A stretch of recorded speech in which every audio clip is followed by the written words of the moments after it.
Mr. Nigel Farage. Thank you, Donald, and good evening, everybody. Well, Donald Trump is coming to town next week, and there's a little surprise prepared for him. Before I get to that, there are 7 Eurosceptic ministers holed up in the Foreign Office as we speak, ahead, of course, of the big Country House meeting at Chequers tomorrow for the full cabinet. They've been told, the cabinet ministers attending, to expect to be there for up to 12 hours. And almost unbelievably, their mobile phones will be taken from them as they arrive. Does that suggest to you a Prime Minister that trusts the collegiate spirit of her team in the cabinet? I think not. Mrs May, if you believe what you're told, is about to take us down a route where effectively we would stay inside the single market for goods. That's the bit, of course, where they sell us a lot more than we sell them. The whole thing would be the most extraordinary sellout. It would be Brexit in name only. We'd become like Norway, but without even having the fish. So that's why the Eurosceptics are meeting. They're planning a fight back, but will they really have the guts to do what's necessary? And I think, frankly, if she's prepared to give in to this extent, what is actually necessary is to get rid of her, to work on the fact that over the course of August, Monsieur Barnier won't be negotiating. He'll be on a Mediterranean beach somewhere, and to find a new leader to come back and try and save the Brexit talks. We will see. Nothing will come out tomorrow. We'll start to get leaked reports, maybe late tomorrow night, and by Sunday, I've no doubt when I'm back here in this chair on Sunday morning, we will find out what has or has not been agreed. But there's no doubt that a real, clean, democratic Brexit is now in crisis, and I have to say, I think the lack of leadership from our Prime Minister is the main problem. What about the Donald? Well, of course, he is going to go to the NATO summit next Wednesday to deliver a very tough message. He then comes here on the 12th. There'll be a dinner with some businessmen. On the Friday, he'll be in London for most of the day, and we understand he'll be in Scotland on Saturday before heading off to Helsinki to meet Vladimir Putin. And approval was given today for a giant blimp, by which we mean a big floating balloon, a giant blimp dubbed the Trump Baby, and it's Donald Trump as a baby with a big shock of blonde hair and a nappy. And this has been given the green light to fly near Parliament Square next week whilst President Trump is in London. It will fly at 98 feet, because that's what 30 metres apparently equates to. And permission for this has been given by, yes, you might have guessed it, it's London Mayor Sadiq Khan's Greater London Authority. Is this not the biggest insult possible to a visiting US president? And if you think, nope, Nigel, free speech, satire, all of that's fine. What's the problem? Sadiq Khan's guys have done the right thing. Call me on 0345 6060 973. Or if you think, as I do, actually, it's an insult too far. Yes, of course, people are allowed to demonstrate. Yes, of course, people can use free speech. But can you imagine the French authorities allowing this on Bastille Day last year when Trump visited Paris? So if, like me, you think actually this is really just too much, then text me on 84850. And let me ask you, does any of you seriously think that if an application to fly an Obama blimp of Obama as a young crying baby above Parliament Square when he came here last during the referendum to tell us to vote Remain, do you actually think that would have been allowed in Obama's case? Let me know your view by tweeting using the hashtag Farage and LBC at LBC, and of course watch us on Facebook and comment there too. I just think, you know, you can't stop people, as I say, protesting, expressing their opinion, but I do think this sort of never-ending war of words, and it does cut both ways, because the president invites a fair bit of it, but this never-ending war of words between Sadiq Khan and Donald Trump is frankly ridiculous. I'd say to the Mayor of London, you know, you might not like Mr. Trump, you might not like his style, you might find him very confrontational, and you didn't like the so-called Muslim ban, but Sadiq, where were you when President Obama introduced a total ban on refugees coming from 7 predominantly Muslim countries. I didn't hear the howls of outrage. I didn't see the protests in the streets of London back in 2016. And I think to have allowed this blimp, I believe it's a step too far. I want to know what you think. I want to know what David in Colchester thinks of this. Good evening, David. Hello, Nigel. Thanks for taking my call. Nice to talk to you. Quite frankly, I think it's about the level of Sadiq Khan's intellect, really, because they can't reason with facts. They can't argue with facts or reason, so they resort to ridicule. And I just think it's an absolute insult to a country which, not only the president, but to the country which helped England and the Commonwealth in 2 world wars free Europe from oppression. And I think they've got very short memories, or selective memories. And quite frankly, I think Khan should be thoroughly ashamed of himself, and anyone who supports it should be ashamed of themselves. Yeah, I mean, David, satire and criticism, though. I mean, you know, we've always had cartoons of our leaders, indeed our royal family. Sort of go back to George III. The cartoons of him weren't particularly complimentary. So we've always had, you know, one of the freest presses in the world, and people, you know, able to express mockery, outrage, or whatever it may be. But this is going to be flying nearly 100 feet up in the air in Parliament Square on the day the President of America comes to London. I think it's an insult too far. I agree entirely. I think, I mean, especially the location, Parliament Square, a stone's throw from Westminster. Yeah. You know, if it was out in somewhere else in one of the suburbs, you could sort of laugh it off as a sort of bit of a joke and this sort of thing. But no, this is just a step too far. I think Sadiq Khan should be thoroughly ashamed of himself. And it's just a totally, as you say, whatever you like about Donald Trump or not, he's the head of state. We should respect that. Invite the man here. Personally, I've got a lot of time for him, but it's a bit, David. It's a bit much, isn't it? You know, I just.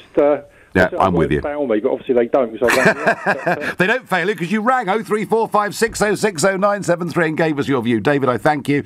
I get on Twitter, will Sadiq Khan allow me to fly a blimp of him? I bet he jolly well won't, Tony. Sylvia's calling from Putney. Good evening, Sylvia. Hello, Nigel. Well, I'm appalled and totally embarrassed about this, Nigel, especially that our so-called mayor has consented to it. He's an utter disgrace. Well, he's no better than the silly little kids and the elderly hippies who delight in this sort of thing. And what a bad impression it gives of our capital city. They're not speaking for me, and I think a police marksman should have permission to shoot it down.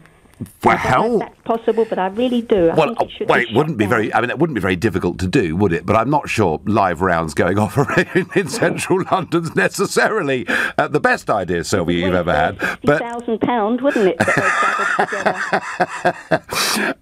Yeah, I mean, look, Sylvia. I mean, you know, people are, of course, allowed to criticise, to mock, to lampoon the President, just as they are our Prime Minister, and maybe after tomorrow at Chequers there'll be a lot more of that, who's to say. But this is a big visual symbol, isn't it, in Parliament Square, 100 feet up. So, Sylvia, you are appalled of Putney. I am, no, yes. It's not in my name, Nigel. No, not in your name. Thank you for your call. And by the way, folks, tell me I'm wrong. Tell me Sylvia's wrong. Tell me David's wrong. Tell me that actually this is a perfectly reasonable thing to do that could be expected of a visiting head of state anywhere in the world. See, the more you think about that, the more you realise it just wouldn't happen, would it? It just wouldn't happen. Come on, challenge me. Tell me I've got this wrong. Tony is calling from Fareham in Hampshire. Tony, good evening. Yes, good evening, Nigel. Yes, I'm thoroughly embarrassed, and I agree with your last caller. He doesn't speak for me. He doesn't speak for many, many people in this country who view America as our greatest ally. The American president is a representative of the American people. Whatever you think about him, he is the representative of our greatest ally. And what he should be doing is he should be thinking back, or if he wants to make a point, he should be thinking back, as you quite rightly said, to what Obama did when he was president. Yeah, and exactly the same thing. I know. Obama, who supported the death penalty, increased military surges in Afghanistan, stopping, asylum seekers from 7 predominantly Muslim countries, and they didn't say a dicky bird, Tony, did they? No, they didn't, and I'm embarrassed, because there'll be lots of American people in this country, when he visits, and there are lots of American visitors who love this country, and they must think, what the hell's going on here? Why is this person, who is supposed to be a complete neutral, a mayor of the greatest city, one of the greatest cities in the world, cosmopolitan cities in the world, speaking like this about the essential leader of the free world? Whatever you think of him, the next stop after London is Helsinki. Yep. And whatever you think about Donald Trump, he is going to speak to Vladimir Putin. You cannot ignore Putin, and that's his reasoning. And my last point is, Nigel, that if Sadiq Khan wants to get a reality check, he needs to take a trip across the Channel, go to the American cemeteries over in Normandy, and take a long, clean look in the mirror and say to himself, am I really representative or fit to be the mayor of this great city? Yeah, I think the trouble is, Tony, that people are not looking at Trump as the president of America. They're looking at him as Donald Trump. Tony, I take the point. Claire has a different view. She says it's a disgrace that Trump should be allowed to come on a state visit. Well, actually, Claire, it's not a state visit. This is a working visit. He will get to meet the Queen, which he will be particularly thrilled with because he's a massive fan of the Queen. It's not a state visit, but we're told a state visit will follow in a year or two's time. But Claire thinks he should be banned from the country. Quite how that, Claire, serves our national interest is completely and utterly beyond me. And Kay sends me via text, actually, I love it. And I feel like setting up some crowdfunding campaigns to get more of the same blimps ready for the 13th of July. Well, Kay, again, what exactly are you trying to achieve? I mean, do you want to drive Mrs. May's done her best to wreck the relationship between us and America under Trump. Why would you want us to have the worst possible relations with America, regardless of who was the president? I don't get it, folks. I don't understand it. Somebody enlighten me. You're listening to the Nigel Farage Show, exclusively on LBC. It's now 7:15. Well, Donald Trump is going to be here on Friday the 13th, and there's going to be protests and marches in central London, and Sadiq Khan's Greater London Authority have given permission 100 feet above Parliament Square for a great big flying blimp of Donald Trump to be displayed, and it's a Trump baby with a big shock of yellow hair wearing a nappy. If you don't believe me, go to lbc.co.uk. Go to lbc.co.uk and see what the Trump blimp will look like. I think, frankly, this is just an insult too far. It's beyond free speech. It's beyond normal satire. Makes London, I think, look ridiculous. That's my view. I can't imagine any other city in the world allowing this sort of thing to take place with a visiting head of state, let alone the most powerful man in the world. That's my view. You can ring 03456060973 and give me a different view if you wish to.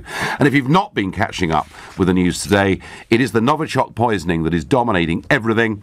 Charlie Rowley, 45 years old, Don Sturgis, 44, collapsed at their home in Amesbury, Wiltshire on Saturday, and both remain critically ill. Amesbury is 7 miles away from Salisbury, where the previous Novichok poisoning episode took place. Acres of speculation about did they come into contact with a discarded garment that had been worn. Nobody, seems to me, knows what is actually going on here. But the Home Secretary, Sajid Javid, did today give a statement in the House of Commons. Let me be clear. We do not have a quarrel with the Russian people.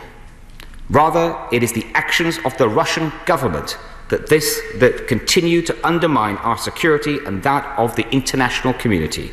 We will stand up to the actions that threaten our security and the security of our partners. It is completely unacceptable for our people to be either deliberate or accidental targets, or for our streets, our parks, our towns to be dumping grounds for poison. Well, it's the same story. It's the Russians that did it. The government are absolutely convinced that it was the Russians that tried to knock out the former spy who'd turned against them. No one knows absolutely whether that's true. There is a fairly big consensus around that point of view. Others are more cynical. We will see what happens. But clearly, for anybody living in that part of Wiltshire, this is a very, very worrying development. Of that, there's no question. Jim is a new caller to this show. He lives in Leicester. Jim, I think this blimp really is an insult too far. I don't, Nigel. So I don't know where to start with this, actually. So, I mean, I look at Donald Trump and I think to myself, yes, he won the election. Great, there was Russian interference and all the other stuff that comes with it. How do you know that, Jim? Well, I don't say I know it specifically. No, well, be careful, because a lot of people are chucking accusations around at Trump. And do you know, this week, Jim, under parliamentary privilege, you know, I've got members of the House of Lords accusing me of mass criminality without a shred of evidence. So just, you know, we need to be slightly careful. But anyway, but that aside, what is it about, I mean, clearly you disagree with me. What is it about Trump the man? I mean, do you think he shouldn't even be coming to London? Well, it's not that. I mean, look, admittedly, he came out with all sorts of stuff against Sadiq Khan, talked about the Muslim ban, you know, of all these different things. Now I can understand what Sadiq Khan might be feeling, and he may have consented to it on a non-neutral basis, i.e. he may have used some a religious aspect to it, you know, but, well, actually, I do think, you know, Sadiq Khan probably thought, yeah, that pretty much represents Donald Trump. You know, when I look at Donald Trump and on his Twitters, and I know it's a personal account, but when you look at his Twitters, he insults everyone, from women to people in his own Congress, to even inviting Putin to the let's bring him into the G7, G8, especially after the Novichok stuff that just recently happened. Now, it's happened again. Obviously, we can't prove it was the Russians. No. You know, again, like the last time, we couldn't prove it was the Russians, but the whole British government and everybody else said, yeah, it was the Russians. And I thought to myself, well, okay, fine. Yes, we have a great relationship, or did have a great relationship with America, but with all this tariff wars coming in, us coming out of Europe, there's a whole new world. Will that relationship really matter? Well, Jim, isn't that... But Jim, isn't that point you've just made, that there's a whole new world with Brexit, doesn't that mean whether we like Donald... I mean, I like the bloke, he's a friend, but for me, whether we like him or not, he's an important potential partner for us, isn't he? He is an important potential partner, but it is. If you look at... I'm not saying, you know... So, yes, people are making a point that they're not happy that he's coming to this country. They want to represent him in the best way that he would understand, yeah? Because Donald Trump, I know they talk about these IQ tests, but let's be honest, he's not the sharpest tool in the box, yeah? And Jim, you know, I listened to all this. I mean, he's a very, very smart cookie, this bloke. Well, he thinks things through. He doesn't, because how many times does he get his facts wrong? Yeah, if you look at the fact checks that come on CNN or various other things, you know, like the biggest crowd of all presidential elections. Well, I think, come on, to be fair, that was Sean Spicer that said that, and well, it doesn't matter. You know, he read it out, and I think, you know, even some of his. Jim, it was always said of Trump, right? Yeah. That you should never take him literally. But you should always take him. But you should always take him seriously. Hey, I've known Boris Johnson get one or two facts wrong, he has. and arguments the wrong way round. You know, the one that got all the maths wrong as well. So there's lots of people that have got their facts wrong. But when you're making decisions, and you've got to remember, he's in charge of the most powerful country in the world. Yeah.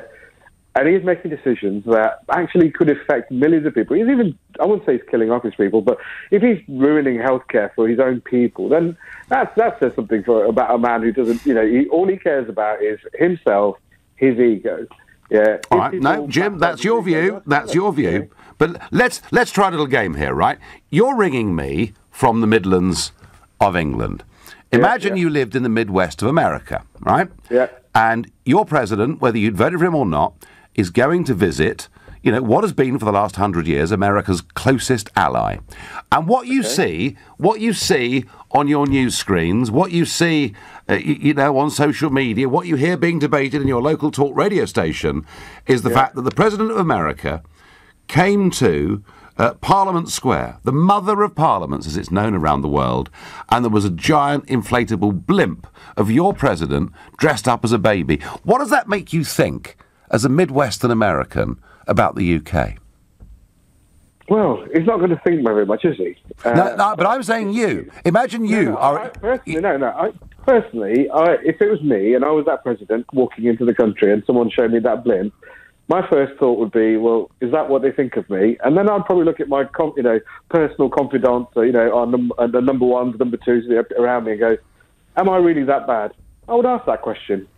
And don't you think, Jim, this will make the UK, this blimp, which every piece of anti-Trump media around the world, and because there's plenty of them, will focus on, doesn't it make us look, frankly, a bit ridiculous? Well, look, I've read some of your posts, and literally on Facebook, as they stream through with everyone writing, and the majority of those people say yes, it would make us look ridiculous, and he's a member of state. You should get the common courtesy and respect that's needed.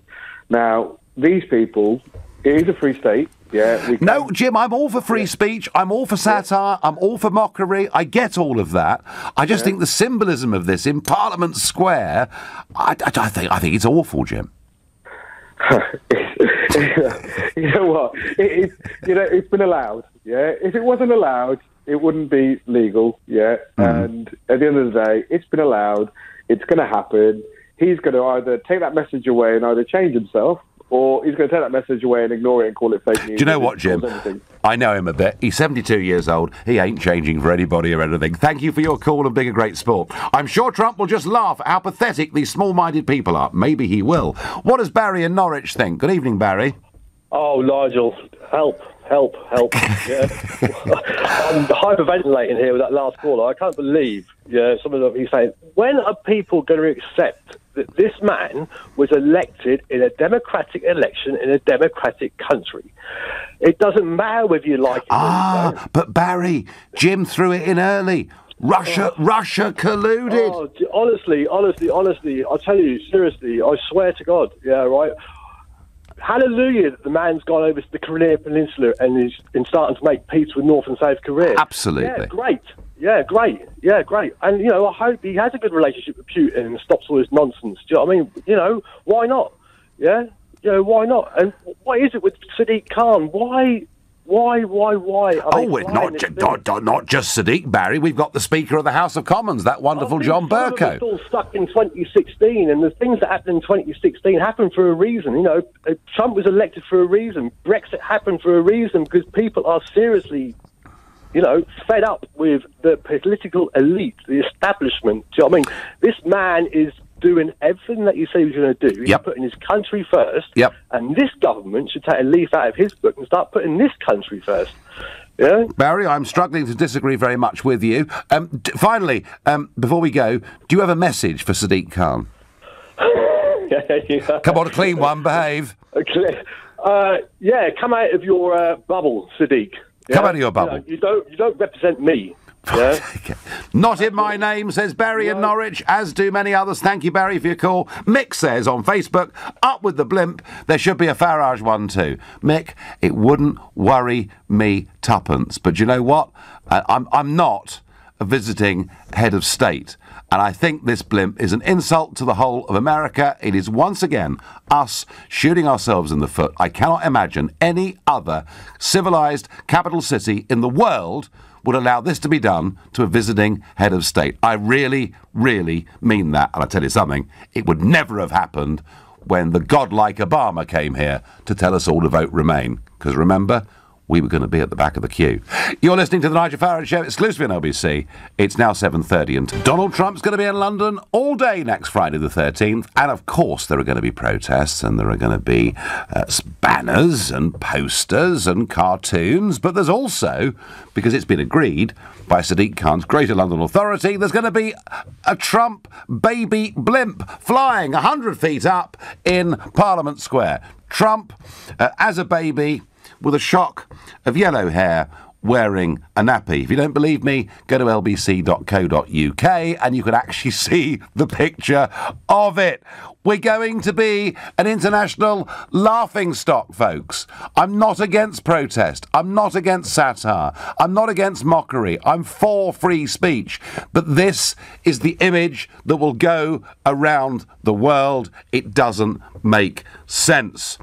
What also doesn't make sense is a Prime Minister who stands up and says Brexit means Brexit, we're leaving the single market, we're leaving the customs union, we're taking back control over our fisheries, who then concedes and is now about, if we believe all the reports we're getting, to put a proposal to the Cabinet tomorrow as they meet for a 12-hour session in Chequers that effectively would keep us in the single market for goods and, crucially, aligned to European Union rules and still overseen by the European Court of Justice. It would be a complete sellout, and in the face of that, there are, as we speak, 7 Eurosceptic ministers meeting in the Foreign Office, plotting. Will they have the guts to actually do anything?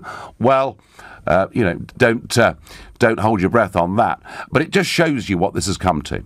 When an article appears online this evening in the Daily Mirror, written by Lord Malloch Brown, urging warring cabinet ministers to fall in behind the Prime Minister at tomorrow's Chequers summit. So the man that is leading the campaign to give us a second referendum, to keep us in the European Union, the man that is funded by George Soros, who, of course, is pushing all the big globalist projects like the European Union, when the other side now say back the Prime Minister, you realise this extent to which she is prepared to sell out. Whether those Eurosceptic ministers, whether in the aftermath of this, as we head into next week, the Tory Eurosceptics, who want to hold true to the Brexit vote, have got the guts to get rid of this Prime Minister, without doubt the worst I've seen in my lifetime, to hold a contest over the month of August and to go back to Brussels with firmer resolve in September, I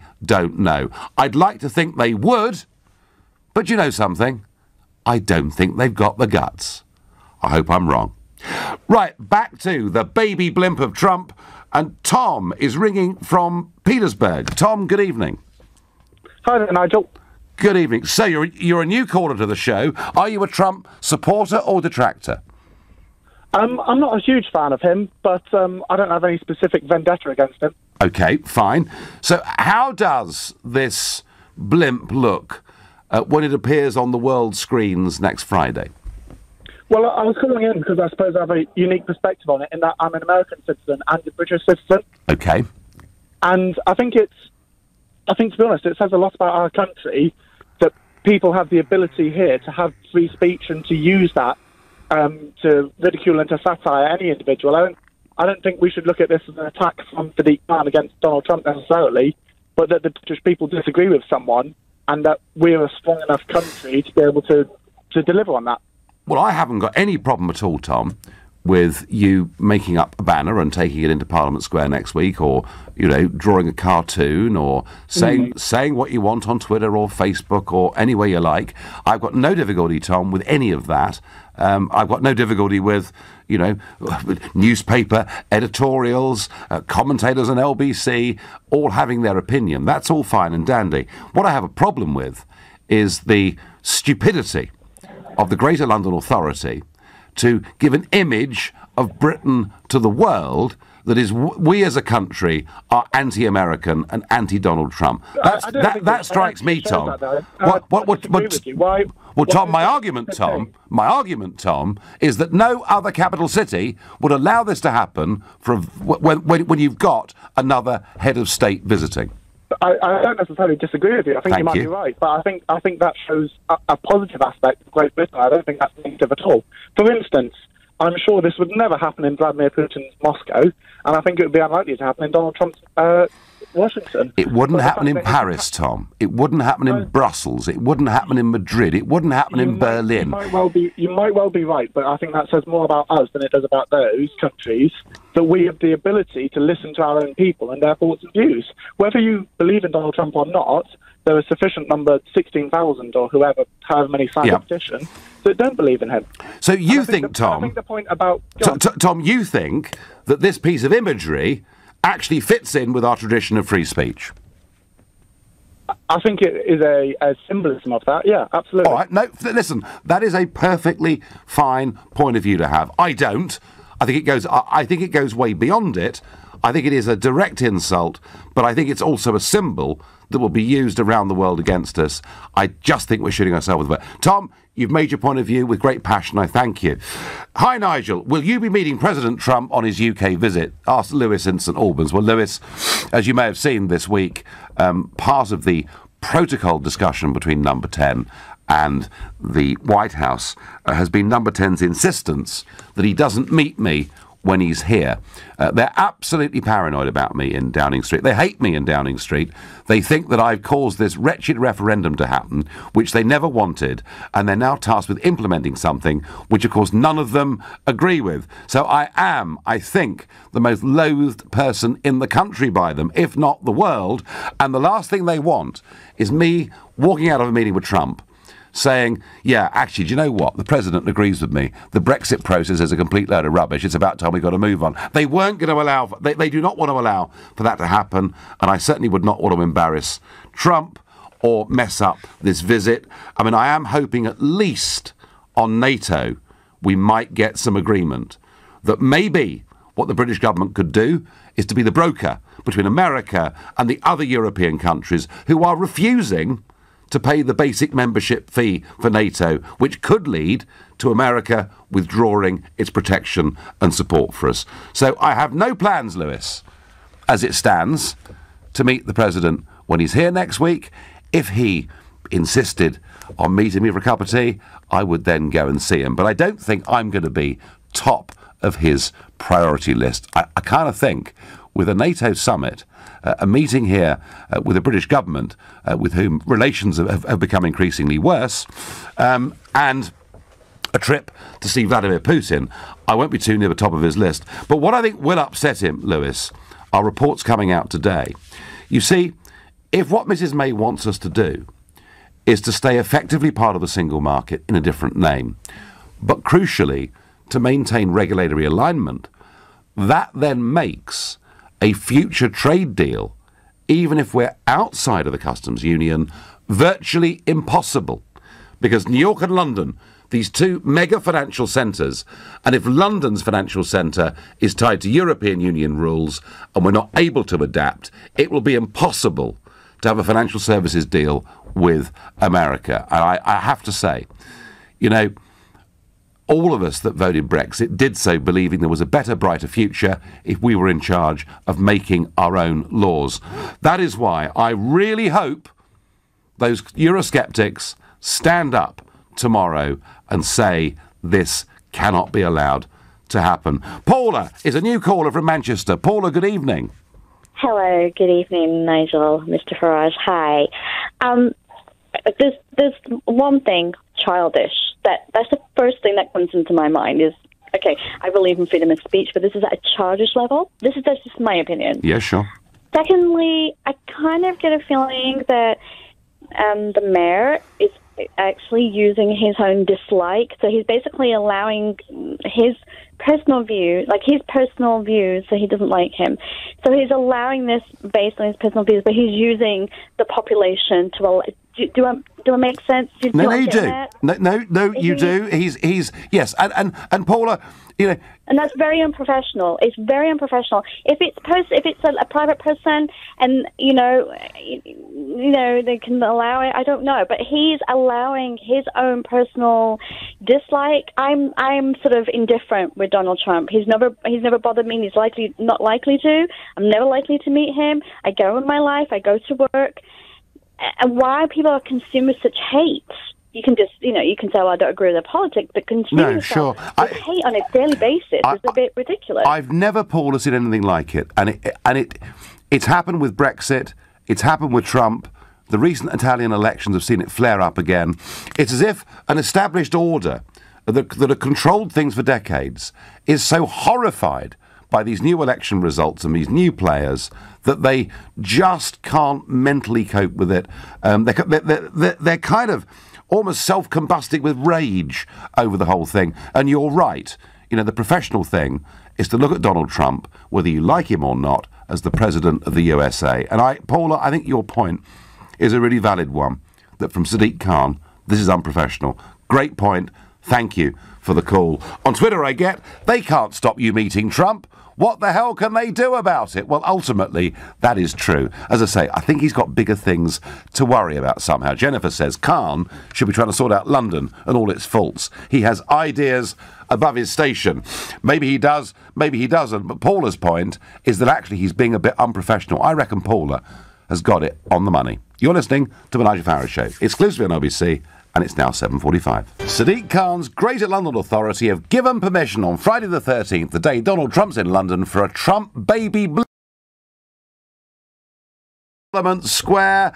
I think this goes beyond the normal bounds of free speech, begins to make us look a bit of a laughing stock. Mike in Bedford feels strongly about this. He says, Nigel, I intend to fly a blimp over the city asking the question, Khan, what are you going to do about violent crime in London?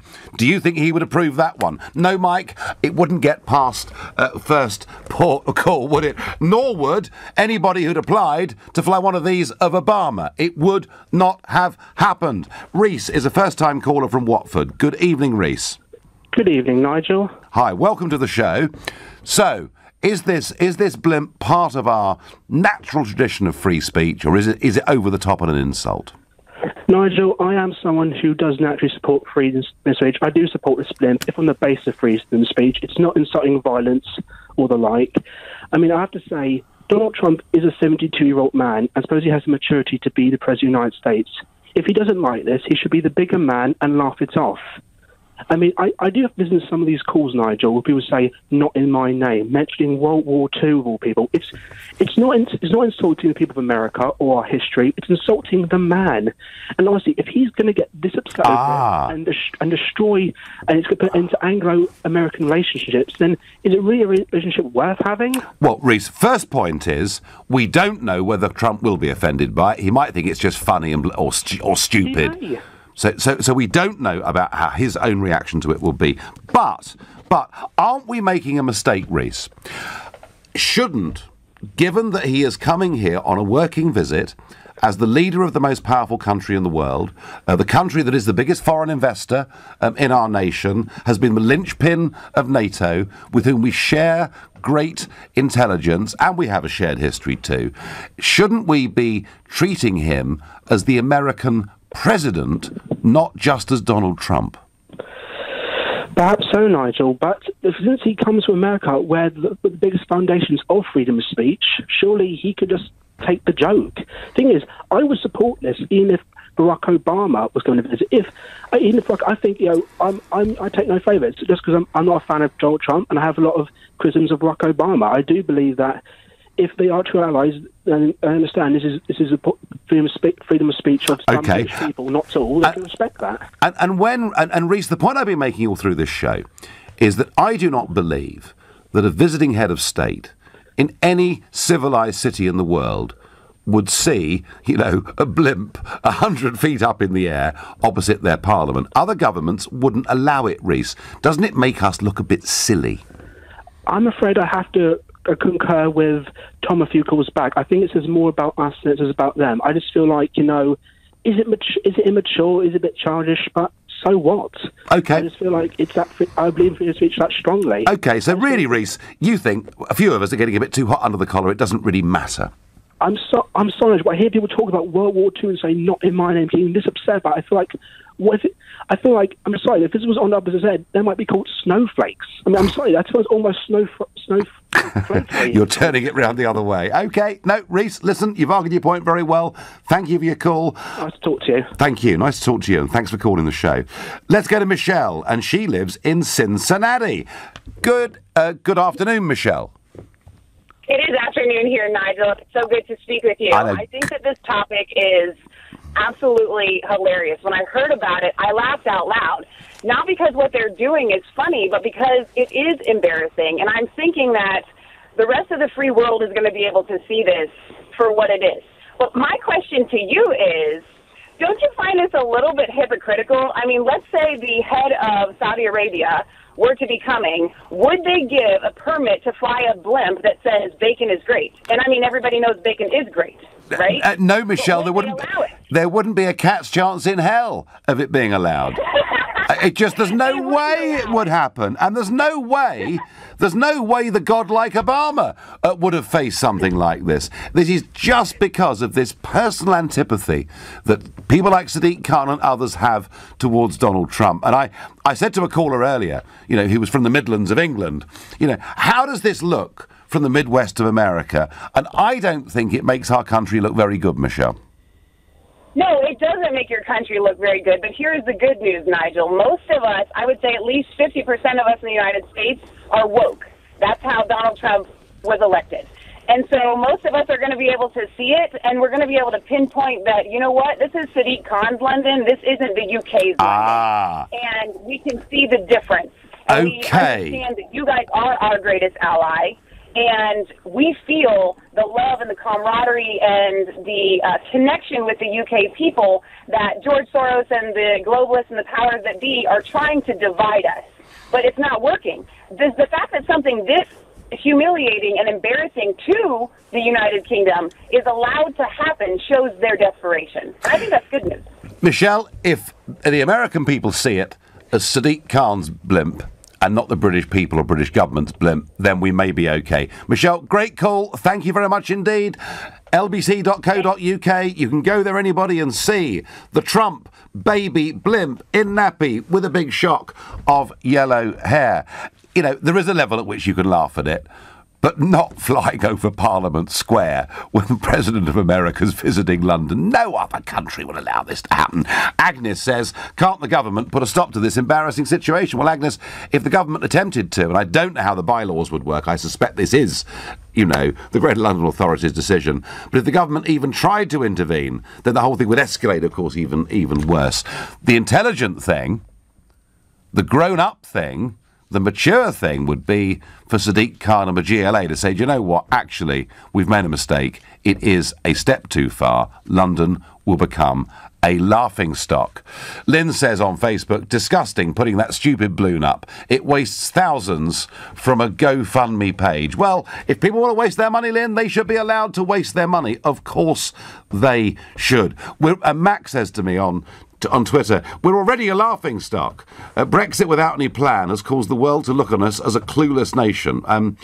Yep, and after Chequers tomorrow, that could be even worse. Nigel is calling from Leeds. Good evening, Nigel. Oh, good evening, Nigel. I'm glad that I had the chance to calm down before I got to speak to you, because I just think this is utterly, utterly disgusting. And I'll tell you for why.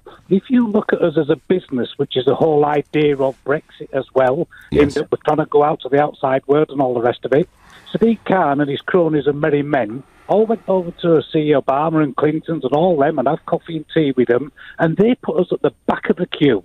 Now, when the man, who was a very powerful man, a very successful man, a person who was probably half British anyway in down the nature of it, he comes over here, and we know that he's going to put us #1, right?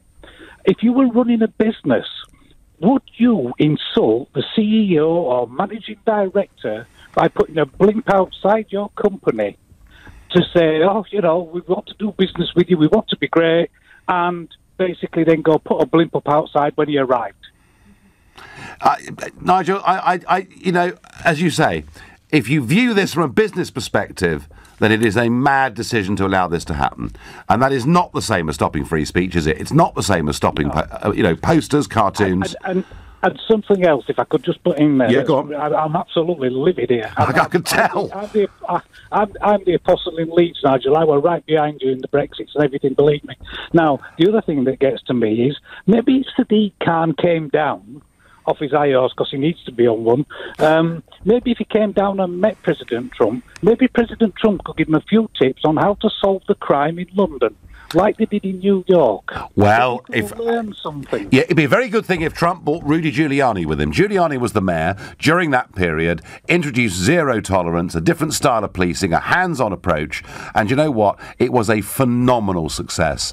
And to think that London now has a murder rate that is so far this year far higher than New York says a lot. Nigel, thank you for your call. I'm pleased that you've calmed down a little bit. But others say, look, on Twitter, We live in a democratic country, after all. Let it fly. Yes, we do live in a democratic country, absolutely, and our rights of free speech are really, really important, vitally important. And with that, we have a huge tradition, long tradition of lampooning, of cartooning. I think we do it better than anybody in the world, and we must be allowed to go on and do it, and we should be able to mock leaders. We should be able to mock churches. We should be able to mock everybody. And I'm perfectly happy that people want to be in Parliament Square next week to do that, but for goodness sake, not flying 100 feet above Parliament Square in front of Big Ben, one of the symbols of our nation, makes us look very silly, makes Sadiq Khan look even more silly. You've been listening to the Nigel Farage Show. I'll be back on Sunday morning at 10 to assess the damage and fallout from Chequers. Coming up at 10 tonight, it's Ian Collins, but up next, it's Clive Bull. Nigel, thank you.